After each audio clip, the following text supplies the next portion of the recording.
Hey guys, welcome back to channel. இன்றைக்கி நம்ம வீடியோவில் ஒரு vlog வீடியோ தாங்க பார்க்க போகிறோம். பாப்பாவுக்கு வந்து வாக்கர் வாங்க போயிருந்தோம். அந்த கிளிப்ஸ் வந்து ஆட் பண்ணியிருக்கேன். நெக்ஸ்ட்டு வந்து ஒரு ஃபேஸ் பேக் வந்து நான் ரெகுலராக வந்து ஃபேஸ்க்கு வந்து அப்ளை பண்ணுவேன். ரெடி பண்ணுறேன்னு சொல்லி வீடியோ வந்து அட்டாச் பண்ணியிருக்கேன். நெக்ஸ்ட்டு வந்து ஒரு வாழைக்காய் வந்து நான் ஒரு மஞ்சூரியன் மாதிரி செஞ்சுருந்தேன். நீங்கள் வந்து வாழைக்காய் வந்து நெக்ஸ்ட் டைம் பண்ணும்போது இந்த மாதிரி ட்ரை பண்ணி பாருங்கள், சூப்பராக இருக்கும் டேஸ்ட்டு. ஸோ இதெல்லாம் வந்து நம்ம வீடியோவில் பார்க்கலாம். வாங்க வீடியோக்குள்ளே போயிடலாம். வீடியோக்கு போகிறதுக்கு முன்னாடி நம்ம சேனலை இன்னும் நீங்கள் சப்ஸ்கிரைப் பண்ணலன்னா சப்ஸ்கிரைப் பண்ணி வச்சுக்கோங்க. கூட இருக்கிற பெல் பட்டனை ப்ரெஸ் பண்ண மறந்துடாதீங்க. அப்போ தான் நம்ம ஃப்யூச்சரில் போடுற வீடியோஸோட நோட்டிஃபிகேஷன்ஸ் உங்களுக்கு கன்டினியூஸாக வரும். இன்றைக்கி மார்னிங்கே கிளைமேட் வந்து சூப்பராக இருந்ததுங்க, சில்லுன்னு இருந்தது. அதே மாதிரி லைட்டாக வந்து மழை சாரிட்டு இருந்தது. பார்க்கவே ரொம்ப அழகாக இருந்தது. நான் மார்னிங் வந்து அம்மா வீட்டுக்கு போயிருந்தேன், அப்போ ஷூட் பண்ணது தான். ரெயின்போ கூட வந்திருந்தது, பார்க்கவே ரொம்ப அழகாக இருந்தது. அப்படியே சில்லுன்னு கிளைமேட், ஒரு சூடாக ஒரு காஃபி குடிச்சிட்டு அப்படியே பார்த்துட்டு இருந்தேன். அந்த கிளிப்ஸை வந்து நான் அட்டாச் பண்ணியிருக்கேன் பாருங்கள். ரொம்ப அழகாக இருந்தது மேகம்லாம் பார்க்குறதுக்கே.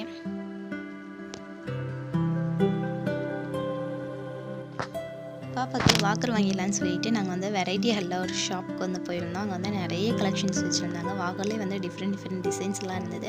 அப்புறம் வந்து அந்த பழைய காலத்தில் அந்த நடவண்டி இருக்கும் இல்லைங்க, நம்ம சின்ன பிள்ளையாக இருக்கும்போதெல்லாம் விளையாடுவோம்ல, அந்த மாதிரி நடவண்டியெல்லாம் இன்னும் வச்சுருந்தாங்க.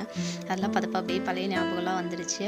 அந்த மரத்தில் வந்து வாக்கர் வச்சுருப்பாங்கள்ல அந்த மாதிரி. ஆனால் அது வந்து நமக்கு பேலன்ஸ் பண்ணுறது கொஞ்சம் கஷ்டமாக இருக்கும் குழந்தைங்கள வச்சுட்டு. அதனால் இதுலன்னா நமக்கு கொஞ்சம் உட்கார வச்சுட்டு நம்ம வேலை கூட பார்த்துக்கலாம் அப்படின்னு சொல்லிட்டு நான் இது வந்து அதனால் இந்த மாதிரி டிசைனில் வந்து நான் பிக் பண்ணியிருந்தேன். இதை வந்து நம்ம அப்படியே மூவ் பண்ணி போகிற மாதிரியோட ஸ்டிக் கொடுத்துருந்தாங்க, நமக்கு மூவ் பண்ணுறதுக்கு ஈஸியாக இருக்கும். அது மாதிரி நிறைய சைக்கிள்ஸ், குழந்தைங்களுக்கு தேவையான எல்லா பொருளும் வந்து வச்சுருந்தாங்க. அங்கே பார்த்துட்டு இருந்தேன். நான் பாப்பாவுக்கு நெக்ஸ்ட்டு இது வாங்கணும் அது வாங்கணும் அப்படிலாம் யோசிச்சு வச்சுட்டு இருந்தேன். பாப்பா வந்து ஒரே குஷி ஆகிட்டாங்க அதில் உட்காந்த உடனே. அதுலேயே வந்து மியூசிக்கெலாம் இருக்கிறதுனால பாப்பாவுக்கு அது வந்து ரொம்ப பிடிச்சிருந்தது. ஹாப்பியாக உட்காந்துட்டு இருந்தாங்க. தீபாவளிக்கு வாங்கினா குலாப்ஜான் பேக்கெட் வந்து ஒன்று மிச்சம் இருந்ததுங்க. சரி இன்றைக்கி செஞ்சிருவோன்னு சொல்லிட்டு நான் செஞ்சிட்ருக்கிறேன். அன்னபூர்ணா பேக்கெட் தான் வந்து மாமா வாங்கிட்டு வந்திருந்தாங்க இந்த டைம். ஸோ அதை வந்து நான் கொட்டிட்டு நான் வந்து குலாப்ஜாமுனுக்கு வந்து பால் ஊற்றி தான் வந்து பிணைஞ்சு எடுப்பேன். நெய் கொஞ்சம் ஊற்றிக்குவேன். ஸோ இது எல்லாமே போட்டு நல்லா மிக்ஸ் பண்ணிவிட்டு ஊற வச்சுட்டு ஒரு 10 நிமிஷம் ஊற வச்சுட்டு அதுக்கப்புறம் வந்து உருண்டை பிடிச்சி நம்ம எப்பவும் பண்ணுற மாதிரியே செஞ்சு எடுத்துருவேங்க. குலாப்ஜாம் மாவு வந்து எப்போவுமே நான் வந்து பால் ஊற்றி தான் பிணைஞ்செடுப்பேன். நிறைய பேர் வந்து தண்ணி மிக்ஸ் பண்ணி பிணைஞ்செடுப்பாங்க. ஸோ அதை விட இது வந்து நல்லா டேஸ்ட்டாகவும் இருக்கும், நல்லா சாஃப்டாகவும் கூட இருக்கும். நமக்கு டேஸ்ட்டே வந்து நல்லா ரிச்சாக இருக்கும். அதே மாதிரி நிறைய பேர் வந்து நெய்யில் வந்து வறுத்தெடுப்பேன்னு சொல்லுவாங்க. நெய்யில் அவ்வளோக்கா எனக்கு என்னமோ அதில் அவ்வளோக்கா ஈடுபாடு இல்லை. ஏன்னா அதில் வந்து நெய்யோட டேஸ்ட் வந்து ரொம்ப திகட்டுற மாதிரி இருக்கும். அதுவும் இல்லாமல் கொஞ்சம் காஸ்ட்லி கூட நமக்கு. ஸோ அதை விட நார்மல் நம்ம சன்ஃப்ளவர் ஆயிலில் வறுத்தெடுக்கிறதே வந்து நமக்கு டேஸ்ட் நல்லாயிருக்கும். நான் எப்போவுமே வந்து நார்மல் சன்ஃப்ளவர் ஆயில் வந்து வறுத்து எடுத்துருவேன். அதே மாதிரி குலாப் ஜாமுன் வந்து நம்ம பொரிச்சு எடுக்கும்போது அது வந்து உடஞ்சி போயிடுது, விரிசல் விட்டுருது, அந்த மாவு வந்து பிரிஞ்சு வந்துடுது. இந்த மாதிரி கம்ப்ளைண்ட்ஸ்லாம் நிறைய பேருக்கு வருது. ஸ்டார்டிங்கில் எனக்கும் நிறைய வந்துட்டு இருந்ததுங்க. நிறைய நான் ட்ரை பண்ணுவேன், என்னடா இப்படி வருது, என்ன பிரச்சனை அப்படின்ட்டு. நான் வந்து எனக்கு பர்சனலாக வந்து நான் என்ன சொல்கிறது கண்டுபிடிச்சின்னு சொல்லலாம். எனக்கு வந்து செட் ஆனது நான் வந்து செய்கிறது என்னன்னு பார்த்தோன்னா, அந்த உருளை வந்து கொஞ்சம் டைட்டாக பிடிச்சிக்குவேன். அந்த ரவுண்டு வந்து நல்லா பிடிக்கும் போதே நல்லா கொஞ்சம் டைட்டாக பிடிச்சிட்டு ஃப்ளேம் வந்து மீடியமாக வச்சுக்குவேன். ரொம்ப ஹையாகவும் இல்லாமல் ரொம்ப லோவாகவும் இல்லாமல் நல்லா ஹையில் வச்சு நல்லா ஹீட்டானதுக்கப்புறம் லோ பண்ணிக்குவேன். அப்படி வந்து மீடியமாக வச்சு பண்ணும்போது இந்த உருண்டை வந்து உருண்டை அதே ஷேப்பில் இருக்கும். அதே மாதிரி உடஞ்சி போகாமல் கரெக்டான அந்த ஷேப்பில் வந்து நமக்கு கிடைக்கிது.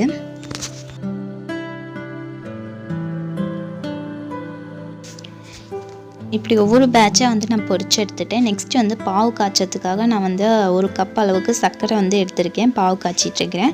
இதில் வந்து நான் வந்து இன்றைக்கி ஏலக்காவும் அதே மாதிரி வெண்ணிலா எசன்ஸ் ஒரு கொஞ்சமாக ஃபியூ ட்ராப்ஸ் வந்து ஆட் பண்ணிக்கலாம். இதில் வேணால் நீங்கள் குங்குமப்பூ கூட ஆட் பண்ணிக்கலாம்.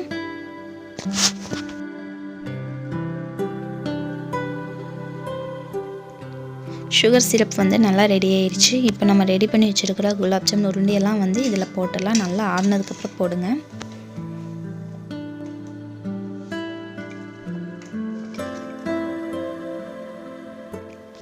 மதியானத்துக்கு ரசமும் சாதம் தான் வந்து வச்சுருந்தேன். அந்த ரச சாதத்துக்கு வந்து இந்த மஞ்சூரியன் மாதிரி செய்கிறது சூப்பராக இருக்குங்க, உண்மையாக டேஸ்ட்டாக இருக்குது. நெக்ஸ்ட் டைம் நீங்கள் வாழைக்காய் வந்து ட்ரை பண்ணும்போது இந்த மாதிரி செஞ்சு பாருங்கள். நம்ம வந்து நார்மலாக வாழைக்காய் வந்து நம்ம வெட்டுவோம்ல, அந்த மாதிரி வந்து நான் வந்து ஸ்லைஸ் பண்ணிக்கிறேன்.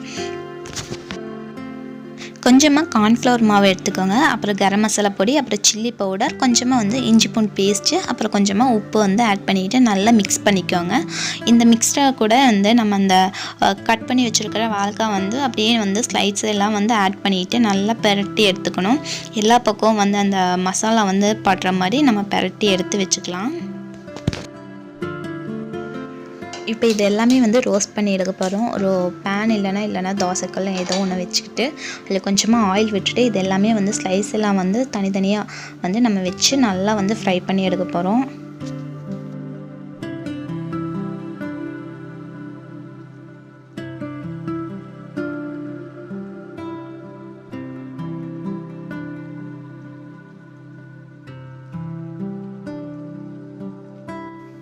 ஒரு தக்காளியை வந்து குட்டி குட்டியாக கட் பண்ணிவிட்டு நம்ம வந்து நல்லா பேஸ்ட்டாக அரைச்சி எடுத்துக்கலாம்.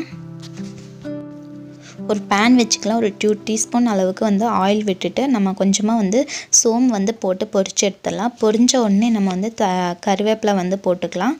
இந்த அரைச்சி வச்சுருக்கிற பேஸ்ட்டையும் அது கூட வந்து ஆட் பண்ணிவிட்டு இந்த பச்சை வாசம் போகிற அளவுக்கு வந்து நல்லா வதக்கி எடுத்துக்கணும்.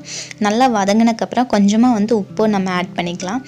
இப்போ நம்ம ஃப்ரை பண்ணி வச்சது எல்லாத்தையும் வந்து இது கூட ஆட் பண்ணிவிட்டு அந்த கிறிஸ்பினஸ் மாறாத அளவுக்கு வந்து 2 டைம் வந்து சும்மா ஜஸ்ட்டு கிளறி விட்டுருங்க, போதும். ஆஃப் பண்ணிடுங்க. அடுப்பு ஆஃப் பண்ணிவிட்டு இந்த மல்லித்தலை கொஞ்சமாக அது மேலே தூவி விட்டுருங்க. நம்ம ஃப்ரை வந்து ரெடி ஆயிடுச்சு.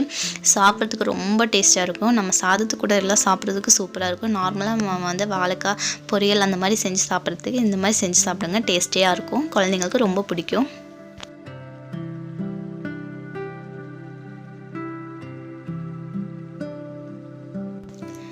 நான் அடிக்கடி பண்ணுற ஒரு ஃபேஸ் பேக்குன்னு பார்த்தீங்கன்னா இதுதான். ரொம்ப ஈஸியாக வந்து பண்ணிடலாம். இன்ஸ்டண்ட்டான ஒரு பிரைட்னஸ் வந்து நம்ம ஸ்கின்னுக்கு கிடைக்கும். ஒன்றும் இல்லைங்க, கொஞ்சமாக கடலை மாவு எடுத்துக்கோங்க, அப்புறம் கஸ்தூரி மஞ்சள் கொஞ்சமாக, அப்புறம் காஃபி பவுடர், அப்புறம் வந்து ஒரு கொஞ்சமாக வந்து அரிசி மாவு எடுத்துக்கோங்க, அப்புறம் லெமன் ஒரு ஆஃப் லெமன் வந்து எடுத்து புழிஞ்சிக்கோங்க. இது வந்து நல்லா மிக்ஸ் பண்ணிவிட்டு ஃபேஸ்க்கு அப்ளை பண்ணிவிட்டு வாங்க. இது வந்து ரொம்ப ட்ரை ஆக வேணாம். ரொம்ப ட்ரை ஆக விட்டிங்கன்னா கடலை மாவுங்கிறதுனால நம்ம ஸ்கின் வந்து நம்ம என்ன சொல்கிறது சீக்கிரமாக வந்து நம்ம ஸ்கின் வந்து டல்லாயிரும், ஏஜ்னிங்காக தெரியும், சுருக்கம் விழுந்துடும். அதனால் வந்து ஒரு 70-80% வந்து நல்லா ட்ரை ஆனதுக்கப்புறம் வாஷ் பண்ணிக்கலாம்.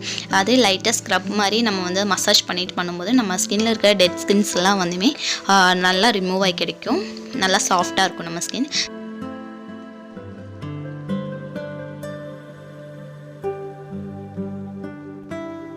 பாப்பா பிறந்ததுக்கப்புறம் ஸ்கின் கேர் அந்த ஹேர் கேர்லாம் பண்ணுறதுக்கு சுத்தமாக டைமே இல்லைங்க. என்ன சொல்கிறது, பாப்பா பார்க்கவும் அப்புறம் வீட்டில் ஒர்க் பண்ணுறவோ கரெக்டாக போயிட்டுருக்கு.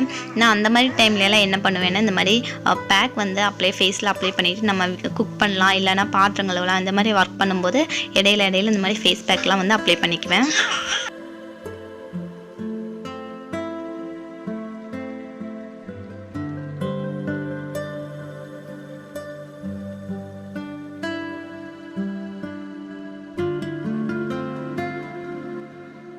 ஈவினிங் வீட்டில் தீபம்லாம் ஏற்றிட்டோம். இன்றைக்கி கார்த்திகை தீபங்கிறதுனால வெளியெல்லாம் தீபம் வச்சுருக்கோம். வெளியே வாசலில் வந்து வைக்க முடியல, ரொம்ப காற்றாக இருந்தது. ஸோ அதனால் முன்னாடி மட்டும் தீபம் வச்சுருந்தோம். அவ்வளோதான், இந்த விலாக் வந்து இங்கே முடியுது. இந்த விலாக் உங்களுக்கு பிடிச்சிருக்குன்னு நினைக்கிறேன், யூஸ்ஃபுல்லாக இருந்திருக்குன்னு நினைக்கிறேன். பிடிச்சிருந்தா லைக் பண்ணுங்கள், சப்ஸ்கிரைப் பண்ணுங்கள் நம்ம சேனலுக்கு. தேங்க்யூ ஃபார் வாட்சிங். பாய் பாய்.